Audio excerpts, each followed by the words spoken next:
നമസ്കാരം. ഞാനിപ്പോൾ നിൽക്കുന്നത് മയിലാടുംകുന്നിലാണ്. ഭൂതത്താൻകെട്ടിനടുത്ത പ്രദേശമാണിത്. എന്നോടൊപ്പമുള്ളത് TVJ സ്കൂളിലെ റിട്ടയേർഡ് ഹെഡ് മാസ്റ്റർ ഐസക് സാറാണ്. അദ്ദേഹത്തിന്റെ പുരയിടത്തിലാണ് ഇന്ന് പുലർച്ചെ കാട്ടാന എത്തിയത്. നമുക്ക് ആ അനുഭവം അദ്ദേഹത്തോട് തന്നെ ചോദിച്ച് മനസ്സിലാക്കാം. എന്താണ് സാർ സംഭവിച്ചത്? ഏതാണ്ട് ഒരു 2:30 മണിയോടുകൂടി പട്ടി വളരെ ശക്തമായിട്ട് കുരയ്ക്കുന്നത് കേട്ടു. അപ്പോൾ ഞാൻ ഇവിടെ വേലക്കാൻ നിൽക്കുന്ന അവനോട് പറഞ്ഞു, സുരേന്ദ്രൻ എന്ന അവൻ്റെ പേര്, അവനോട് പറഞ്ഞു നീ നോക്കാൻ പറഞ്ഞു. പോയി നോക്കിയപ്പോൾ ആന അതിലെ കൂടെ നമ്മുടെ പറമ്പിലെ ആ ഗേറ്റിൻ്റെ അടുത്തുനിന്ന് ഗേറ്റുകളെല്ലാം കയ്യാലെ പൊളിച്ച് പറമ്പിലേക്ക് കയറി പലയിടത്തായിട്ട് ചുറ്റിക്കറങ്ങുന്നുണ്ടായിരുന്നു. അത്രയാണ് മനസ്സിലാക്കിയത്. പക്ഷെ അത് ഇങ്ങോട്ട് വന്നൊന്നുമില്ല, വീടിൻ്റെ അടുത്തേക്ക് വന്നില്ല. അങ്ങനെ കയ്യാലെല്ലാം പൊളിച്ചു കളഞ്ഞു. ഇവിടെ കിടന്ന വാഴയും തെങ്ങിൻ്റെ തൈകളും എല്ലാം നശിപ്പിച്ചു കളഞ്ഞു. ആകെ ഒരു ഭയപ്പാടായി. ഭയപ്പാടെന്ന് പറഞ്ഞാൽ എന്താ ചെയ്യണേ? ഇതിപ്പോൾ സംഭവിച്ചു കഴിഞ്ഞാൽ സംഭവിക്കാനല്ലേ പറ്റുള്ളൂ. അതുകൊണ്ട് ഭയപ്പാടുണ്ട്. രാത്രിയിൽ കഴിയുന്ന കാര്യത്തിൽ ബുദ്ധിമുട്ടുണ്ട്. എന്നാലും ഈ ആനയെ നിയന്ത്രിക്കാനായിട്ട് ഗവൺമെൻറ് തലത്തിൽ നല്ല ഫോറസ്റ്റ് ഡിപ്പാർട്ട്മെൻറ്റ് തലത്തിൽ വേണ്ടത് കരുതൽ ചെയ്യണം എന്നാണ് എനിക്ക് അഭ്യർത്ഥിക്കാനുള്ളത്. നാട്ടുകാരിലും വലിയൊരു ഭീതി ഇതുണ്ടാക്കിയിട്ടുണ്ട്. തീർച്ചയായിട്ടും നാട്ടുകാരിൽ വളരെ കൂടുതൽ ഭീതി ഉണ്ടാക്കിയിട്ടുണ്ട്. എൻ്റെ പറമ്പിൽ ഒരു ആന കയറി എന്ന് പറഞ്ഞാൽ പിന്നെ അതേ പോലെ എന്താ പറയാനുള്ളത്? ഈ പ്രദേശം മുമ്പ് ആന വന്നിട്ടില്ല. ഇത് ആദ്യമാണ്. ഈ പ്രദേശത്ത് മുമ്പെങ്ങും ആന വന്നിട്ടില്ല. ഇപ്പോൾ ആന എത്തിയിരിക്കുന്നു.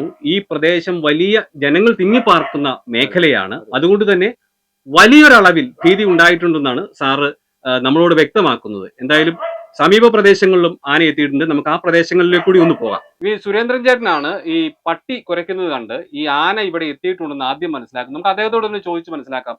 എന്തൊക്കെയാണ് ഇന്നലെ രാത്രി ഇവിടെ സംഭവിച്ചത്? എന്തൊക്കെയാണ് സംഭവിച്ചത് ചേട്ടാ? രാത്രി 2:15 കൂടിയാണ് പട്ടി നല്ല കുരയെ. അങ്ങനെ ഇറങ്ങി നോക്കി, എന്നിട്ട് കുറേയിൽ നിർത്തുന്നില്ല. ഏതാണ്ട് ഒരു 3/4 മണിക്കൂറോളം പട്ടി കുറച്ചു. ലൈറ്റ് ഇട്ട് കുറേ നേരം ഇരുന്നു. പിന്നീട് സാറ് ഇറങ്ങി ലൈറ്റ് ഇട്ട് കുറേ കഴിഞ്ഞപ്പോൾ പട്ടി കുറച്ച് നിർത്തി. അപ്പോൾ വെളുപ്പിന് 2 പേരും ഇവിടെ വന്ന് രാവിലെ പറഞ്ഞു, ഇങ്ങനെ സാറിന്റെ പറമ്പിൽ ആന ഇറങ്ങിയിട്ടുണ്ട്. അപ്പോഴാണ് നമ്മൾ അറിയുന്നത്. അപ്പോഴാണ് അറിയുന്നത്.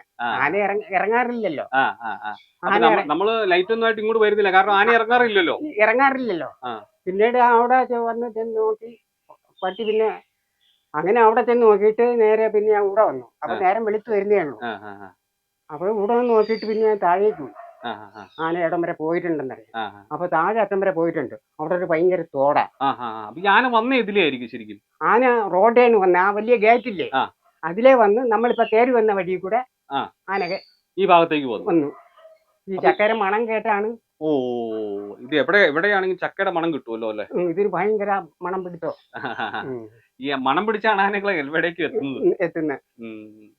ഇപ്പൊ ഇത് ഇവിടുന്ന് നേരെ ആന ഇങ്ങോട്ട് പോകുന്നു. ഇതെല്ലാം പറക്കി തിന്നു പറ്റി നേരെ താഴേക്ക് പോയി. അതായത് ഇതിലെ കയറി ഇവൻ ഇവിടെ വന്നു. അവിടുന്ന് താഴേക്കും.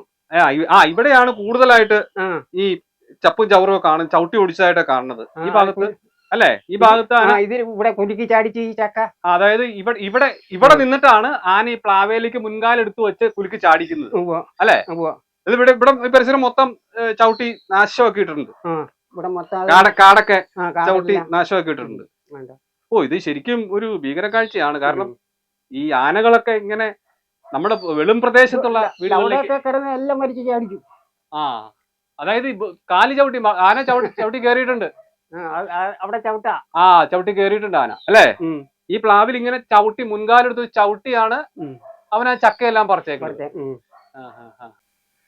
ഇന്നലെ രാത്രി ആന പൂച്ചക്കുത്ത് ചിറ്റേത്ത് വിജയന്റെ പുരയിടത്തിലും എത്തി. വിജയൻ ചേട്ടൻ എന്നോടൊപ്പം ഉള്ളത്. അദ്ദേഹത്തോട് ഒന്ന് ചോദിക്കാം, പുരയിടത്തില് എന്തൊക്കെയാണ് ഈ ആന കാട്ടിക്കൂട്ടിയത്? അവരെല്ലാം വലിയ ഭീതിയിലാണ്. ആ പ്രദേശത്തുള്ളവരെല്ലാം വലിയ ഭീതിയിലാണ്. ഈ ഒരു സാഹചര്യത്തില് അദ്ദേഹത്തിന് എന്താ പറയാനുള്ളത് നമുക്ക് കേൾക്കാം.